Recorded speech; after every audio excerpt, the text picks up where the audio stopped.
रुक करते हैं अगली खबर की ओर, जो ललितपुर से सामने आ रही है, जहां ललितपुर के संडीला क्षेत्र में स्थित बाबा सदन शाह की मजार हिंदू मुस्लिम एकता का प्रतीक मानी जाती है।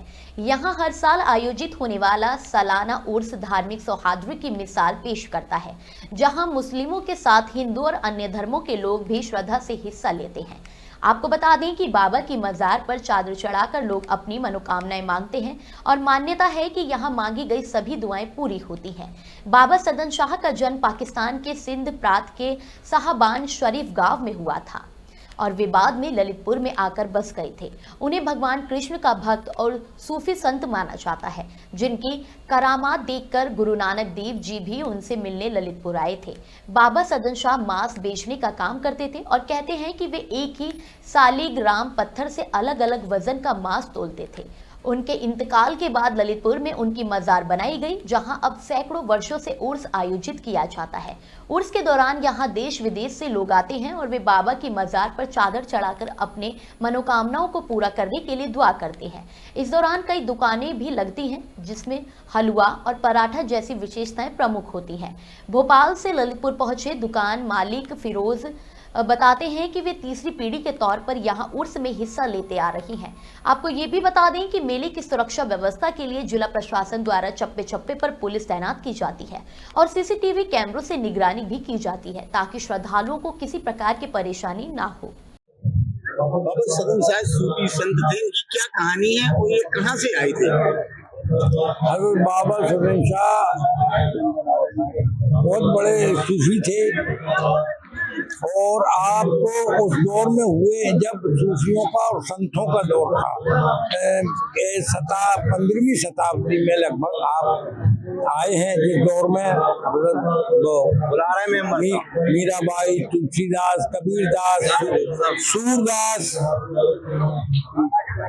गुरु नानक जी, बाबा फरीद, ये सब वो दौर जो था वो सूफी संतों का ही दौर था। तो वो उसी दौर में आप हुए हैं।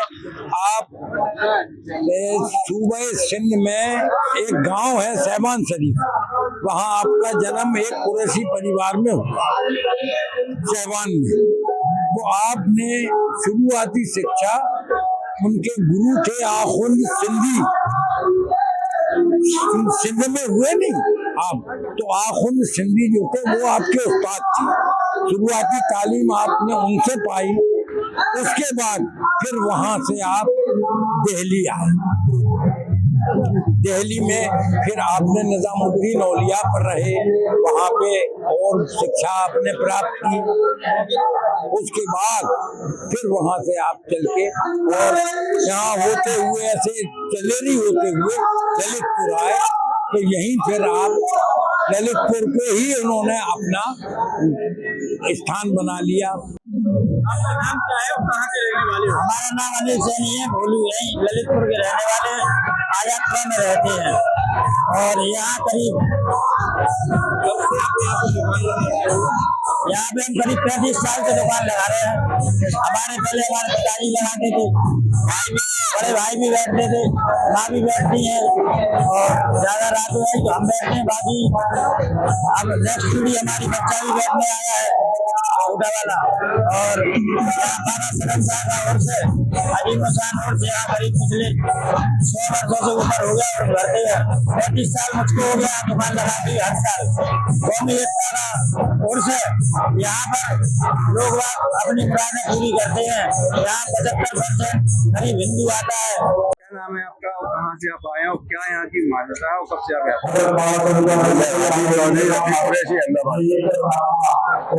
हम लोग हर साल यहाँ पर आते हैं। हमारे वालिद साहब के जमाने से आते हैं, हमारे वालिद साहब आते थे, अब हम आ रहे हैं और इंशाल्लाह हम लोग हर साल आते ही रहेंगे और फूल मिलता है यहाँ पे आने से।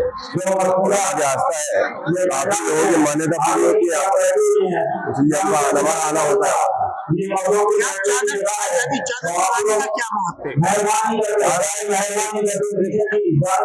आस्था चली आ रही है। क्या नाम है आपका और कब से आप लोग आ रहे हो? कहाँ? मेरा नाम है मोहम्मद कलीम, मैं यहाँ आ रहा हूँ 20 साल हो गए और हलवा पराठा लेके आता हूँ, खाजा, सोहन हलवा, ये सब बेचता हूँ फेमस नाम से। कहाँ के रहने वाले हैं? भोपाल के। कितने साल से यहाँ पे आ रहे यहाँ हमारे 20 साल हो गए। हैं? इस बार कुछ ग्राहक में दिख रहा है कम, क्या कह रहे हैं? ग्राहक में कुछ कमी दिख रही है। क्या नाम है आपका और कहाँ के रहने वाले हैं? हम भोपाल के रहने वाले हैं, नाम है फिरोज। आप यहाँ पर कितने सालों से चाय की दुकान लगाए हुए हैं? हम लोग हलवा पुराने की दुकान लगा रहा, तीसरी पीढ़ी हो गई हमारी। कितने साल हो गए आपको लगाए हुए? अरे समझ गया, हमारे हम ही 40 साल हो गया आज हमारी उम्र में, तो तीसरी पीढ़ी चल रही है हमारी। क्या कुछ बदला यहाँ पे देखते हुए विस्तार से बताइए। पूरा यहाँ जंगल था, उसके बाद से सब फेर बदल हुआ। आप कैसे यहाँ पे आए, मतलब कहाँ से शुरुआत हुई है? हम तो अपने दादा के साथ आए थे, बस समझदार थे। हिंदू मुस्लिम एकता के प्रति बाबा सदन की नगरी में यह 107वां उर्स है और आपको अभी दिखाएंगे कि लाखों की जो भीड़ है 31 तारीख से लेकर 3 अप्रैल तक जो उर्स बढ़ता है उसमें क्या खूबी है और बाबा सदन साहब कहाँ के रहने वाले थे, ललितपुर कहाँ तक आए, इस बारे में हम चर्चा करेंगे उर्स कमेटी के सेक्रेटरी और सीनियर जज नसीम खान जी से। नसीम जी, बाबा सदन साहब जो सूफी संत है इनके बारे में विस्तार से बताइए, कहाँ से आए, कैसे ये फेमस हो गए कि आज हिंदू मुस्लिम सभी वर्ग के लोग यहाँ आते हैं? हजरत बाबा सदन साहब रहमतुल्लाह अलैह की ये दरगाह है, यहाँ 107वां उर्स हो रहा है और ये कौमी एकता के प्रतीक इसलिए कहते हैं इनको कि ये पाकिस्तान के सिंध प्रांत से यहाँ हिंदुस्तान आए हैं और उसके बाद यहाँ यह माना जाता है, ये ग्रंथों में है कि गुरु नानक जी ने भी इनसे मुलाकात की है और भी सूफी संत भी आपसे ताल्लुक रखते थे, इसलिए ये कौमी एकता के प्रतीक माने जाते हैं। और हजरत बाबा सदन साहब का ये उर्स जो हो रहा है, यहाँ लाखों की भीड़ आती है, वो भी इसलिए आती है कि कोई भी यहाँ आता है वो खाली हाथ नहीं जाता है। कहते कि जितने मुस्लिम आते हैं उससे कई गुना यहाँ हिंदू भी आते हैं, क्या कहानी है हिंदुओं का यहाँ आना? ये बात सही है कि यहाँ 25% मुस्लिम लोग होते हैं और 75% हमारे हिंदू भाई होते हैं। ये माना जाता है, हिंदुओं की आस्था है, हिंदू भाइयों की आस्था है कि हम भी जो भी मुराद बाबा के पास लेकर जाते हैं वो पूरी होती है। तो कहावतें कहते हैं कि बाबा यहाँ गोश्त बेचा करते थे, उनके पास एक बटरिया थी, कहते हैं 1.5 ग्राम की बटरिया थी, इतना भी चाहिए जिसको, क्या है ये जो पुराने लोग हैं वो बताते हैं और ये शायद ग्रंथों में भी है कि एक बाबा के पास एक पत्थर की बटरिया थी, बाबा उससे पावर भी चलते थे, आधा किलो भी चलते थे, 1 किलो। आप अगर 1 किलो मान ले तो उसी बटरिया से 1 किलो दे देते, आप उसी से 250 ग्राम मान ले तो बाबा उसी से 250 ग्राम तोल देते थे।